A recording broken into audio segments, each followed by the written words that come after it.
Greetings. I'm Ray Jones Avery. Along with Lynn Howard, we co lead the Wilmington Center for Education, Equity, and Policy. Founded in 2018, the Wilmington Center for Education, Equity, and Policy is a public education think tank utilizing the pillars of advocacy, community organizing, and research to focus on the singular mission of ensuring children that reside in the city of Wilmington, Delaware, receive an exceptional, equitable education. In addition to Lynn Howard, who will moderate the chat for our program, the Wilmington Center is guided by a stellar steering committee, which includes James Simmons, the head of the Office of Innovation and Equity for the Department of Education, Tamara Smith, Executive Director, Teach for America, Delaware, Dr. Shelley Rousey, Dr. Shelley Rouser, Delaware State University Education Department Chair, and Jennifer Tompkins, President and CEO of the Metropolitan Wilmington Urban League. The Wilmington Center values the power of collective thinking to make greater impact. We have hosted a series of informative virtual conversations over several years focused on topics such as recruitment and retention of Black male educators, restorative justice and preventing the adultification of Black and Brown children, community organizing training for parents, radical thought to reclaim our schools, and others. Our most recent in-person outreach included a three-part self-care series for educators and related personnel. Our 2023 programming has highlighted the new Early Childhood Innovation Center, and our conversation today to gain information about the new Equitable Curriculum and Instructional Leadership Master's Program at Delaware State University. No matter the topic, as we try to transform public education, all roads lead back to students, educators, innovation, and resources. Our speaker for this program is Darren Rainey Sr. Again, our speaker for this program is Darren Rainey Sr. Darren serves as the program manager for the recruitment and retention of diverse educators at Delaware State University, where he leads the university's effort to recruit, support, and retain diverse educators in the field with an emphasis on recruiting and supporting Black males. Darren is a Philadelphia native, a graduate of Hampton University, where he earned his undergraduate degree, and a graduate of the Relay Graduate School of Education, where he has also instructed first-year educators as an adjunct professor. Darren started his career as a military officer in the United States Army before pursuing his passion for education. Darren is a former TFA Corps member in the Delaware region, where he taught middle and secondary English. He has served in multiple teacher, leader, and administrative roles, including but not limited to instructional coach and director of curriculum and instruction at Free Charter School in Wilmington. Darren coaches male educators of color with Profound Gentlemen Incorporated and serves as a mindfulness and leadership coach at Messy Roots, where he coaches veteran and pre-service male educators of color through a mindfulness and adult ECIL lens. Darren is leading the Masters of Arts in Equitable Education and Instructional Leadership at DSU. Welcome, Darren. We're very interested in learning about the new MA program and your thoughts around impactful recruitment and retention of educators through an equity lens. We're very pleased and honored to have you with us. Good afternoon, and thank you, Ray, for that introduction, and thank you to the Wilmington Center for Educational Equity and Policy for the invitation to speak this afternoon.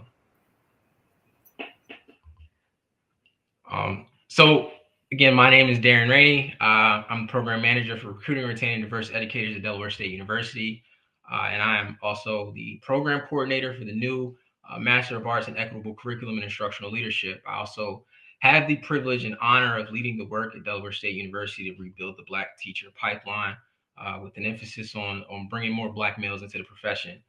I tell everybody all the time that teaching is the best job that I've ever had, but like many, education was not my first career. Upon graduating, I went on to serve as an Army officer, and it was there where I learned some of my toughest leadership lessons. But when it came time for me to transition, I was seeking another way to serve, and the decision that I would make would lead me to serve in a different capacity as an educator in the classroom. And I use the word serve because in my mind, teaching is service, and to teach is to serve your community.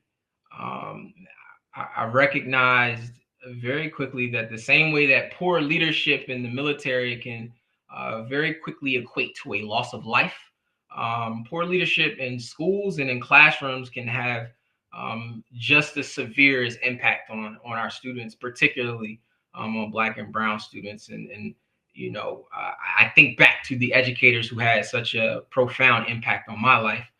It only seemed right that I would join the small community of educators, Black educators, who are making a difference in the lives of Black and Brown students in the community. Right. So, as we may or may not know, right? Like Black teachers only make up 7% of the teacher workforce, and I am lucky to be part of an even smaller group, the 2%, and really it's like 1.7% of Black male educators, Black males that teach. And even though we make up such a small percent of the population, our impact, as research indicates, is very, very large. It's tremendous, right? For Black and Brown students, exposure to just one Black teacher between third grade up to third grade, right? Makes them 30% more likely to graduate high school and 13% more likely to attend college, right? And when we think about the impact of HBCUs, right, have a significant role in this because they produce almost half of all Black teachers, right? And there's significant research forthcoming that demonstrates that HBCUs, the teachers that come from HBCUs, both Black and white, are more effective with Black and Brown students than their same race non-HBCU peers. And additionally, students who have an HBCU trained teacher have higher rates of achievement, and have fewer disciplinary infractions, particularly our Black boys. So I'm excited to be here to discuss our program, this program, and why I believe it can have incredible impact for educators and students in the state of Delaware. So we'll hop to the slide. Next slide. So our agenda today really situates with just providing some context, going over the basics of the program, discussing the goals and the design elements, the scope and sequence, and then answering any questions that may arise. Next slide. I like to start off with this quote from Mary McLeod Bethune. We have a powerful potential in our youth, and we must have the courage to change old ideas and practices so that we may direct their power towards good ends. At Delaware State University, we believe in the powerful potential of our youth, and we recognize that in order for our students to realize their potential, that we must change our approach. We must change the way we've done things. And this requires us really to build new systems. And I think one of the goals of this program is to develop the educators, to develop the teacher leaders who will build these new systems. Next slide. So as we think about, right, and I kind of want to just provide a little bit of context, and as we think about the work that we're doing, we kind of got to take it back, because you can't really know where you're going unless you really understand where you came from. And for centuries, right, we take it back to the place where life itself started, right, the continent of Africa, where for centuries African societies utilized, right, education to sustain their culture, their ways of knowing, to develop, the characteristic skills and the memory of the future generations that will continue to elevate the society, right? Like the goal of education was to develop the identity, the skills, the intellect of the next generation. And we did such a great job of this that other societies came to us, right, to help us elevate their societies, right? The Romans and the Greeks, right, who came to the University of Timbuktu of the Mali Empire, and who came to ancient Kemet to learn basic and advanced mathematics, astrology, science, and philosophy, right? We talk about the advancements of the Roman and Greek societies. Many of those advancements came thousands of years after the advancements that took place on the continent of Africa. Next slide.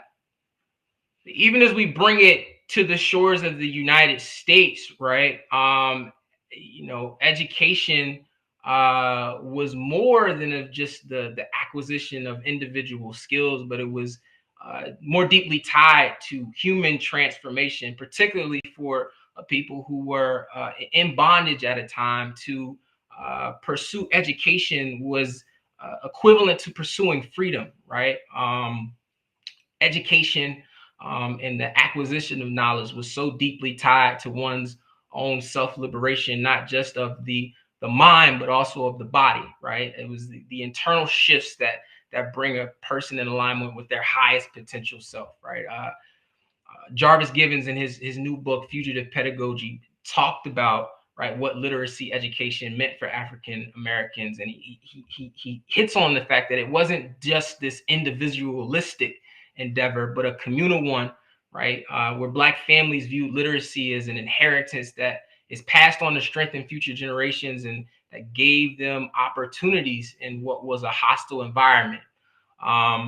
In African culture, and still today, learning and literacy are communal. They happen in community. It's not one of individual achievement, but one that we undertake together for the betterment of the community, right? According to African thought and pedagogy, the purpose of education has forever been tied to the transformation of oneself and one's community. Next slide.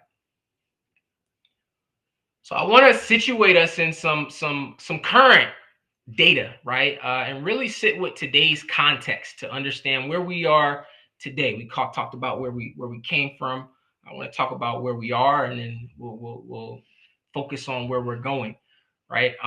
Today in the state of Delaware, specifically, approximately 58% of students, right, identify as being students of color, while only 17% of teachers are teachers of color, and more specifically, only 11% of teachers are Black. Meanwhile, 83% of teachers identify as white. When we look at math and reading proficiency, right, for the state of Delaware, for all students, only 28% of students, just over a quarter, are proficient in math, and just under half of students in Delaware are proficient in reading and writing proficiency. And then when you look at that for African American, Hispanic, and Latino, those numbers are even lower, where 17% of Hispanic and Latino students are proficient at math, and 12% of African American students are proficient at math. 33% Hispanic and Latino are proficient at reading and writing, and 30% of African American students are proficient at reading and writing. And I think we have to understand, right, and situate ourselves in the reality that the current education system was not built for Black and brown students. And that's just the reality, right? The current education system, the model, right, is based off of theories and research of Euro-American thinkers, right? Horace Mann, John Dewey, Skinner, and Piaget, right? Sharif El-Mekki, in a TED talk that he just gave, spoke to the fact that, rarely do teacher candidates study the work of Black thinkers and Black theorists, right? The work and educational theories of Du Bois, Anna Julia Cooper, Ella Baker, Carter G. Woodson. And when we think about the impact of not having Black teachers, right? Particularly after Brown versus the Board of Education went over 100,000 Black teachers and principals were pushed out of the profession. We lack the number of teachers who really truly understand what it means to embody and embrace the Black teaching tradition. And because of this, to Carter G. Woodson's point, we've seen the miseducation of Black and brown children, and a system and where Black and brown children don't really see themselves and have difficulty thriving. So situating that in this context, this is why we embarked on this journey to create a program that would seek to change the way things are, and to establish new ways of doing things, new ideas. Well, not really new ideas, but tapping into some ideas that are connected to our ways of being and ways of knowing, and build new systems with those ideas in mind. Next slide. So we talk about this question, right? What is the Equitable Curriculum and Instructional Leadership Program, or the ECIL program, because Equitable Curriculum and Instructional Leadership is a mouthful. It is a degree program that focuses on advancing social, racial, and educational justice. And we do this by focusing on three distinct areas, right? We seek to develop teachers' equity literacy, right? Their pedagogical practices, particularly with a focus on culturally responsive pedagogical practices, and their authentic engagement through the lens of social justice, right? So tapping into that, when we talk about equity literacy, right, that really is this question of what is equity, right, and situating it within the equity literacy framework, right? This commitment to deepening our understanding of individual and institutional inequities, right, and how those inequities exist within organizations and societies, as well as, right, understanding individual and institutional knowledge, skills that we need in order to vigilantly identify, right, those inequities, eliminate those inequities, and actively cultivate equity. When we think about pedagogical practices, right, specifically focusing on culturally responsive, right, pedagogical practices, this takes us back to this idea of the Black teaching tradition, right? So we want our educators really to think about how we teach, particularly how we teach Black students, and if we are teaching them in the way in which they need to be taught, and then more specifically, the curriculum, right? What we teach. Is it in line with helping Black and brown students reach their highest potential? And then the last one centers around this idea of engagement, right? Specifically, engagement through a social justice lens. Again, I tap back into my brother Sharif El-Mekki, right, who always says that there's no social justice without educational justice, and that teaching Black and brown children well is the highest and noblest form of activism, right? And what we seek to do in this program is to help our educators really embody these mindsets, as well as build their toolkits so that they can engage in this work of working towards educational and social justice. Carter G. Woodson, right, in the Miseducation of the Negro, his book, The Miseducation of the Negro, he stated that the only question which concerns us here is whether these educated persons are actually equipped to face the ordeal before them, or unconsciously contribute to their own undoing. Our goal with this program is to ensure that our educators here in the state of Delaware and hopefully beyond are equipped for the task at hand. Next slide. So we ground our work in these three core values. We call it the 3 C's, right? And it really centers around this idea of collaboration, continuation, and community, right? So we believe the same way and that our ancestors did, that learning is communal, and we really value this idea of community, right? We believe in this network of practice, creating this network of practitioners from across the state of Delaware, that learn and grow together, and share their best practices to improve the experiences for our students up and down the state. Right? This program is about the community. It's about being in community, learning from everyone's experiences, and then taking that back, taking what we learned back to our community. This requires collaborations, right?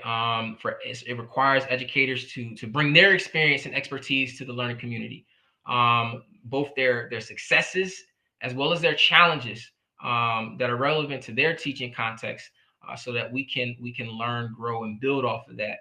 And then lastly, it's about continuation, right? Not culmination. We want to acknowledge the fact that equity, it's not an end state. It's a practice. It's something that we consistently and constantly do. It is something that we do with intention, right? So we seek to create, not create, but we seek to develop, right? Educators who continue to see themselves as intellectuals, as lifelong learners, so that they can continue the work of educational and social justice. Next slide.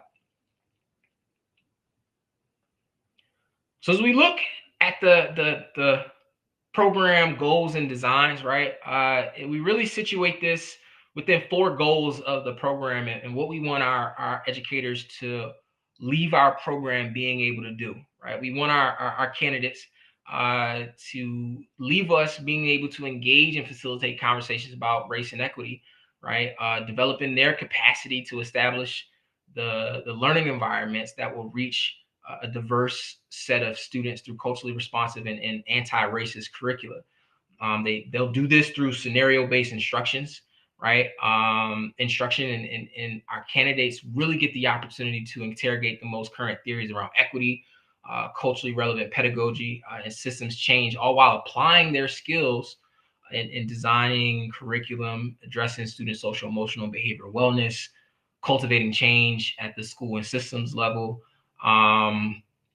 in the classroom, right? And we do this through instruction, through field experience, through engaging in action research, which culminates in our candidates engaging in a research symposium where they really, tackle the problems or challenges that they see in their teaching context, and create those solutions. We really believe that our students who graduate from this program will be empowered to lead in their schools, right, and generate the solutions to the persistent inequities that exist in their school and community context. Next slide.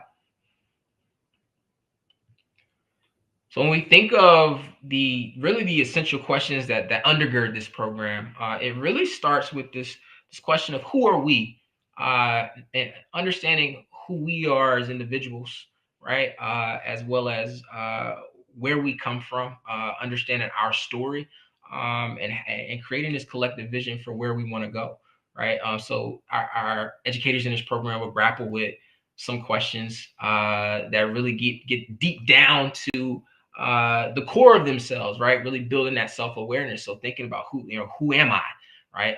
What ideologies do I have, and what social conditioning has shaped my knowledge and my perception of people, right? Particularly Black and Brown children. How can my instruction in the classroom respond to my students' identity, right? So I have to understand who my students are and who their families are. How can I focus on the beauty and brilliance of my children, and the beauty and brilliance of the families of my children, looking at all that they bring to the classroom as opposed to the deficits and all that they lack. And then really thinking about, how we can incorporate our students and our students' identity into our instruction, into our planning, into our curriculum, right? We sit with these questions of what are the cultural values of our families and in our communities, right? And we juxtapose that to what the educational system values, right? Because there's some differences there, right? That the educational system currently values skills, right? Particularly those skills that we can measure, right? Skills that are central to the way we do school. So we grapple with, right, like who determines these skills, and who determines why these skills are important. And then we work to make sure that our students and our families and what they value, it lives in our curriculum, our instruction, and our policies, and in our systems, right? So we are working to make sure that we're not just focusing on the skills, but we're also focusing on, the development of our students' identity, right? Their intellectual development and their ability to be critical of the world in which they're in. They live in the world in which they move through. Next slide. So we do this through the 3 strands that I mentioned earlier, right? Equity literacy, which is strand 1, where our candidates will engage and really build their foundational understanding of what equity is, right? Thinking about not only the history of education and the history of social justice movements and their connection to education, but thinking about what equity looks like and how do we redesign schools and systems for equity. In strand 2, we really dive into the pedagogical practices. So really thinking about the curriculum, the what we teach, as well as the culturally responsive design and delivery, the how we teach, right? And then, how we measure in what we taught. In the form of equitable and balanced assessments, right? And then that last strand, like I said, really centers around advocacy, right? Pushing our educators and empowering our educators to engage with the community and really push to cultivate the changes that we want to see in our schools and in the education system. Cultivating in that research symposium where they present their problems and the solutions to those problems. So it's like any other master degree program. Is a 36 credit graduate course, right? Over the course of the program, our candidates will complete 12 hours of field experience, right, which is built into that second strand over those 4 credit courses, and it's designed so that our educators can complete this field experience in their current work. We want our educators to really engage in the work in their current school context, right? So while they're learning in the classroom, they're taking what they're learning and they're taking it back to their school community, and they're really interrogating the systems, the policies, and the structures that they engage with on a day-to-day basis, that their students engage with on a day-to-day basis. And while engaging with those systems, they are analyzing and creating solutions to the inequities that exist, which is why we really value the field experience component of this program. Next slide.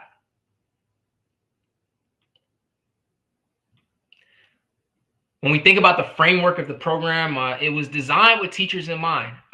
So unlike traditional education programs, right, this program is designed to be co-taught, right, with a practitioner, a teacher, right, a veteran educator, and a professor, a theorist, right. So we really want to combine theory and practice, and really have teachers' voices elevated in this program, and really leading the conversations and discussions that we're having throughout these courses. This is a cohort model, right? The goal is obviously for us to start to, as we grow this program, for us to have regional cohorts, right? So in Newcastle County, Kent County, and Sussex County cohort. And the rationale behind this is that in every county, there's a different educational context, right? The population is a little different. The challenges and the inequities that exist are a little different. So we want to have those cohorts that are tailored towards that particular context in those communities. And we really we value the cohort model because, as we said in our opening, one of our core values is community. So we really believe that in order to build that community, in order to build these brave and safe spaces where we can engage in these tough conversations around equities, inequity, and equity and social justice, right?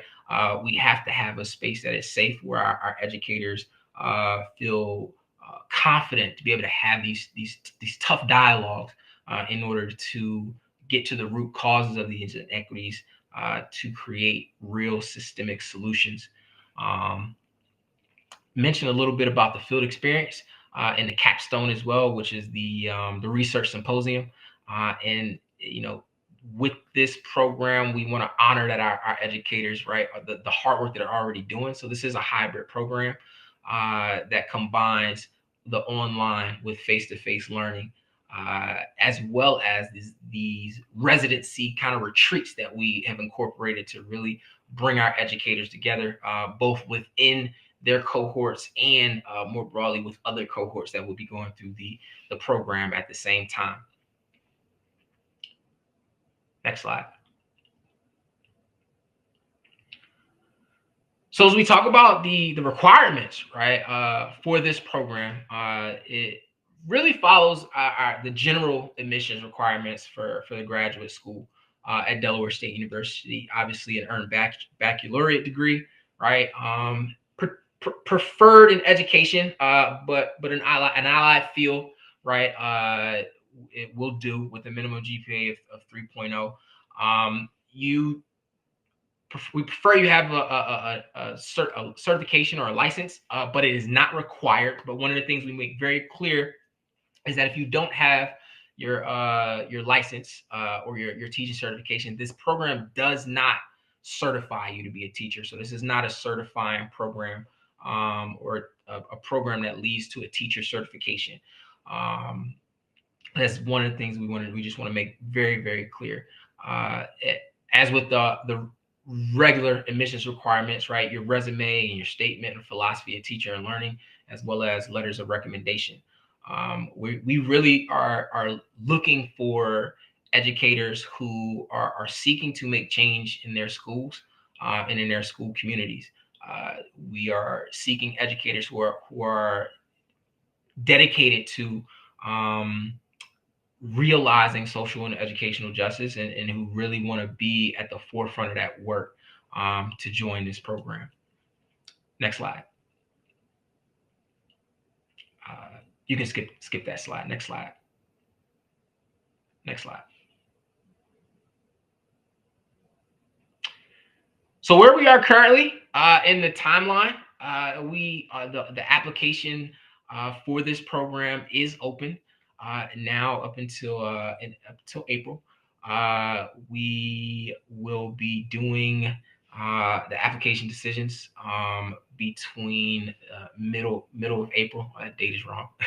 The middle of April up until May, and our first cohort will launch in summer 1, which starts mid-May 2023. We'll launch our first cohort of this program.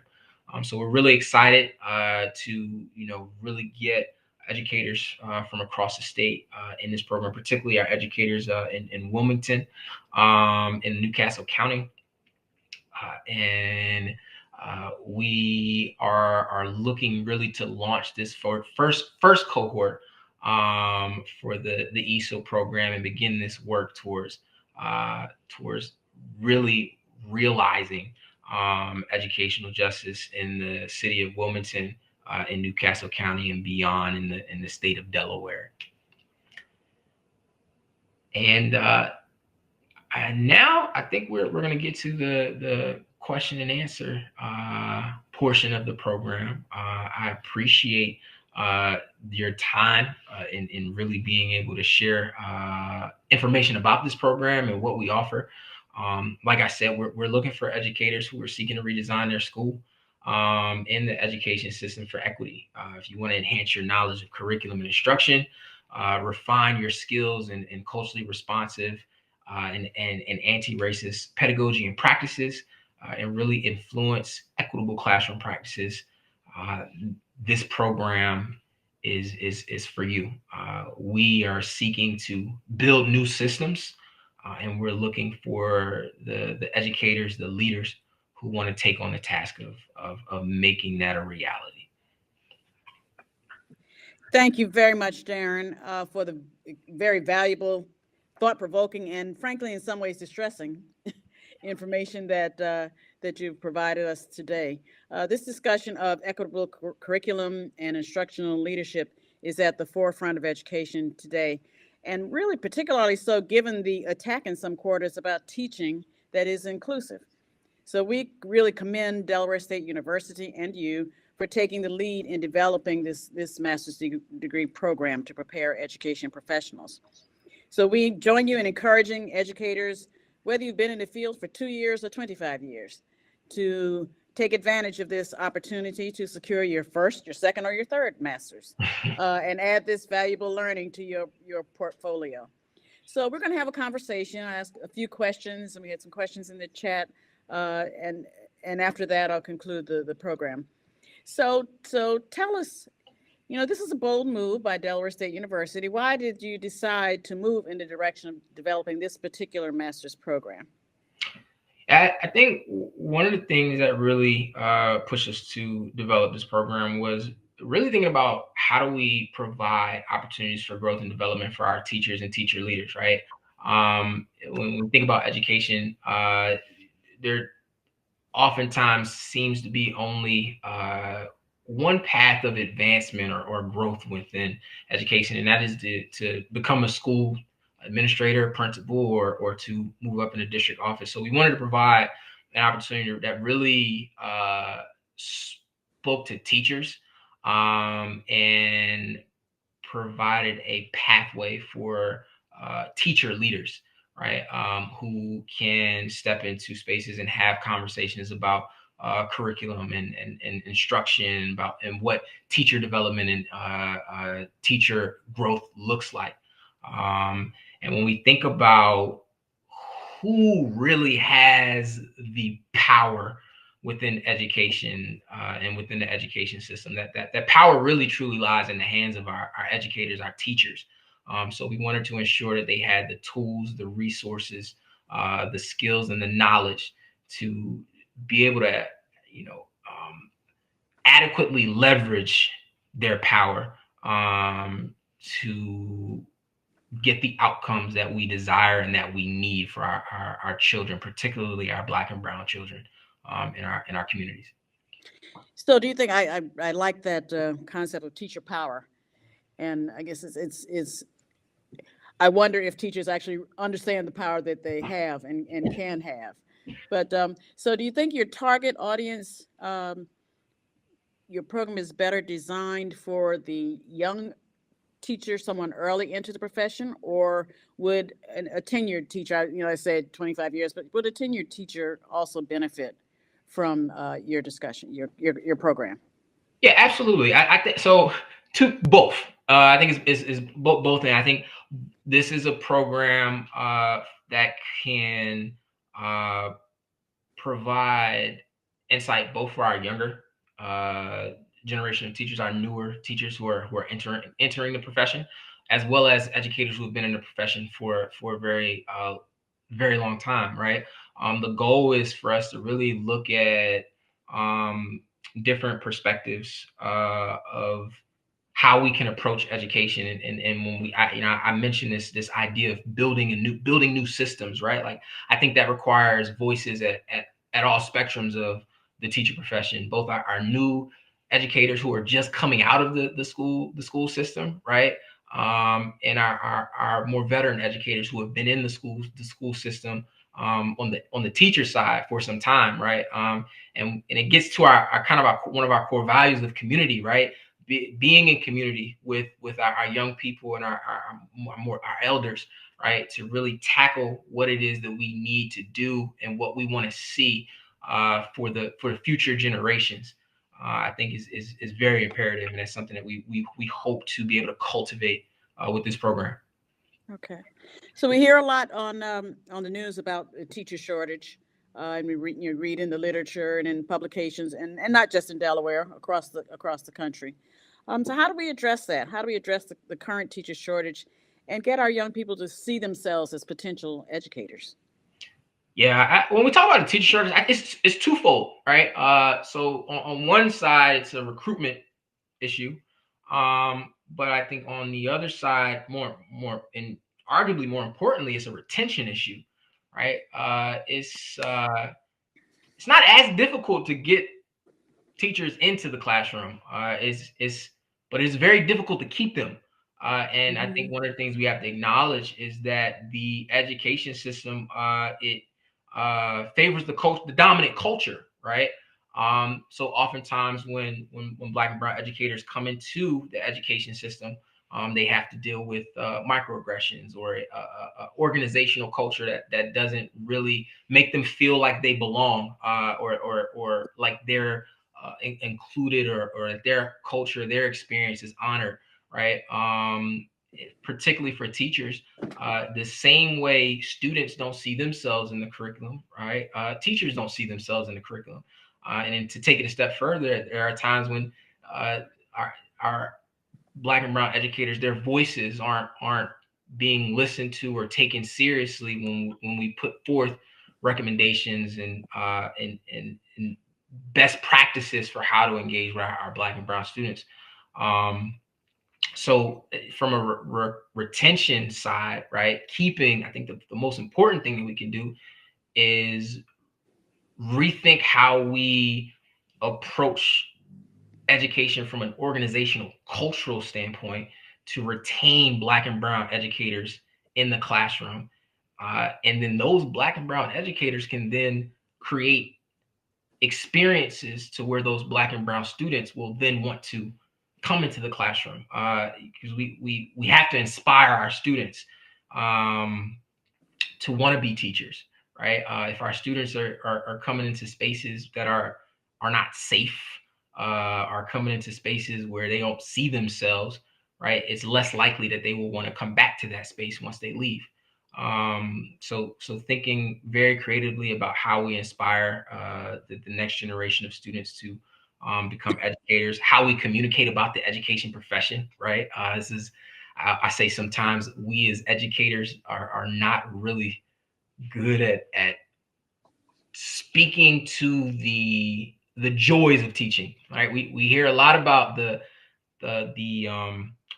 challenges of being an educator, and we hear a lot about all of the negative things that come with being an educator, but we often don't focus on the joys of teaching, right?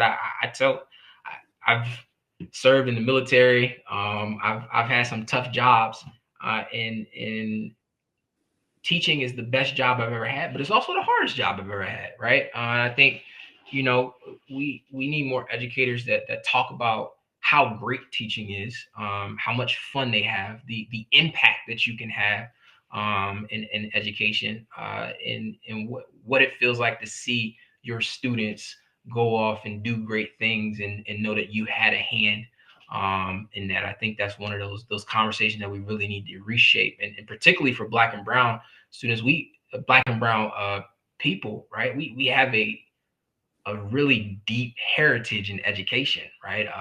Yep. Post Reconstruction, up through the Civil Rights Movement, the Black educator was a staple in the Black community, right? And I think we have to have a conversation about how we really position educators within our communities as something to aspire to. Right. You mentioned a term, I believe you said equity literacy, I think, when you were talking. How is that defined? And can you give us an example of a pedagogical practices for cultural responsiveness? Yeah, when you talk about equity literacy, it's really just building our understanding of what equity is, right? And we talk about understanding. I think it incorporates multiple things, right? When we talk about equity literacy, one is part of literacy, right? Is the identity part, right? Understanding yourself, having a knowledge of self-awareness, understanding your assumptions, your biases, your prejudices, how you the ideologies that you've adopted over time, right? And how they may contribute to inequities, right? Understanding how more broadly though these ideas become pervasive in organizations and in societies, and then really understanding the different ways in which you can identify inequities as well as skills to subvert those inequities, right? So when we talk about equity literacy, it's really about building our understanding about what equity is and is not, what inequities are, and where they exist, and how do we identify inequities and then present solutions that get to the root causes of those inequities.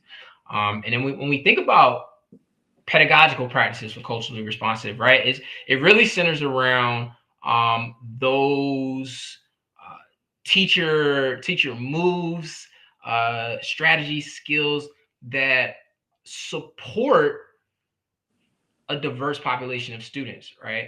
It requires educators to have a really firm, deep understanding of the culture, cultural background, cultural values of their students, and then be able to incorporate that knowledge into their planning, as well as their execution of instruction, right?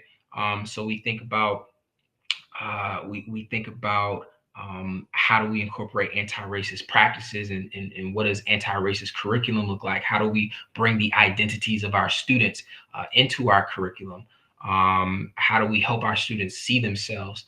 And really getting back to what I mentioned earlier, right? Like the Black teacher tradition, right? This understanding that as Black teachers in the current educational model, we have a certain responsibility to make sure that our students understand the system that they are coming up in, how to navigate that system, as well as how to be critical of that system, and voice that level, that criticalness of the system.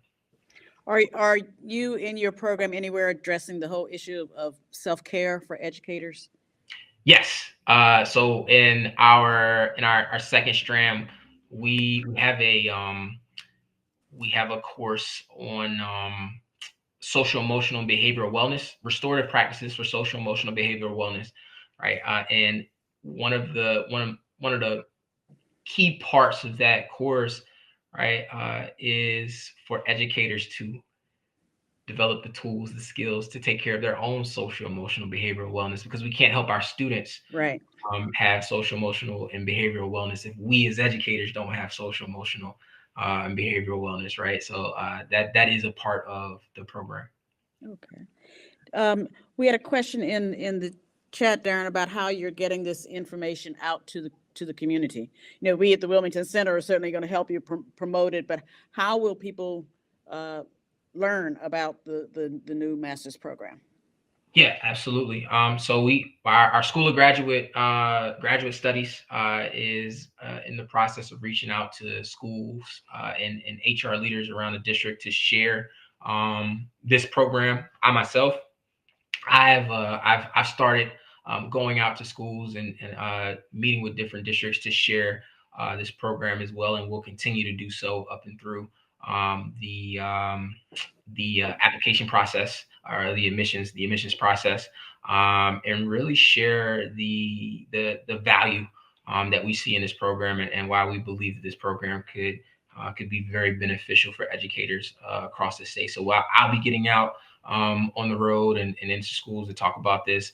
Our admissions team will be going out to really to sell the program. And then you can find more information about our program on our website at desu.edu under the education department, which goes into a lot more detail about the program and the program outline, as well as the application and admission process. Okay. We have another question in the chat. Is it factual that Black males in public education tend to be in disciplinarian roles, and what are the advantages and disadvantages if this is the case? That is, I don't have the specific data, so I'm gonna use qualitative data right here from my own experience, but that is something that I've seen, and I think Black males particularly in education, based off of different stereotypes, tend to be pushed towards the disciplinarian role. One, because we tend to have better relationships with students, particularly our Black boys, right? So we are oftentimes called on to work with students who may be having disciplinary issues, or to provide mentorship, or to work with students who may be having disciplinary challenges, right? And part of this is, it ties to the reason why so many Black educators leave, is because it's kind of called the Black tax, right? There was an article written on this, on the Black tax on educators. Is that because Black educators, Black students tend to gravitate towards Black educators because they see themselves in them, and they have these relationships, and there is this cultural understanding. It puts an extra burden on Black educators, where they are always looked to take care of the problem child, or are pushed into roles where they have to they are the vice principal of culture, or director of culture, as opposed to being seen as the intellectual who can lead instruction, and be a dean of instruction, or the dean of academics, right? We tend to see that role be often held by people who identify as white, as opposed to Black and brown people who tend to be pushed towards the culture side of school. Okay. So before I go to the closing, is there anything else? And thank you, again for this this discussion today. But is there any final comments you'd like to add before we go to closing? I think I just end this, and I like, as I mentioned before, right? Black educators only make up 7% of the teaching population, and more specifically, Black male educators only make up approximately 2%. All right, 1.7% to be exact. And I think I'll end on this. We need Black teachers, right? Black teachers have a profound impact on Black students, Black and brown students. The data is clear. The research supports it, and the reality is that the more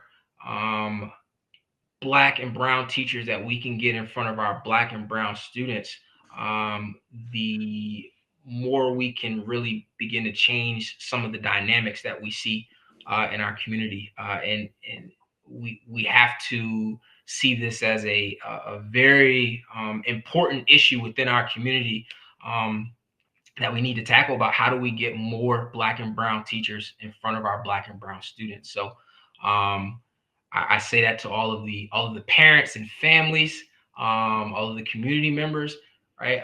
If you are having conversations with your child, your student, ask them to consider education, and talk to them about the benefits of becoming an educator, because there are numerous benefits, as well as the impact that they can have on the community. Like I mentioned earlier, right? Like, teaching Black and brown children well is the purest and noblest form of activism, in the words of our brother Sharif El-Mekki, and he's doing some incredible work to build the Black teacher pipeline. We once had a strong Black teacher pipeline, and we're looking to get that number back up to where it used to be.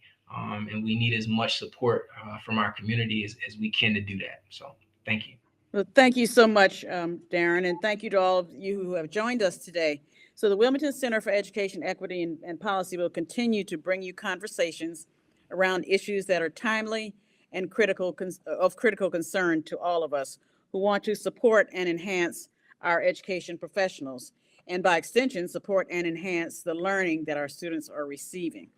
We invite you to join us on Friday, April 28th from 10 to 2:30 for a no-cost in-person educator equity summit, Reimagining Recruitment and Retention. This summit will be held at the CSC station, which is located right next to the Wilmington train station.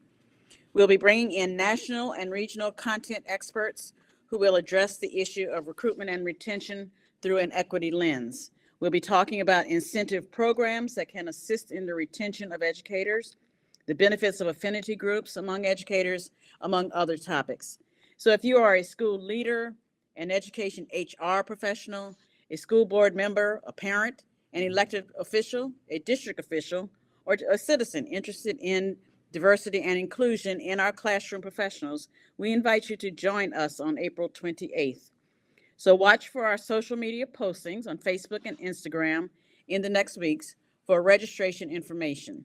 Just search for Wilmington Center for Education Equity and Policy for further details. We thank you again to my co-lead, Ray Jones Avery, to our steering council who guides us along the way, for all of your work in putting together today's programming, as well as our upcoming Educator Equity Summit. Thank you all for being with us today, and we hope to see you on April 28th.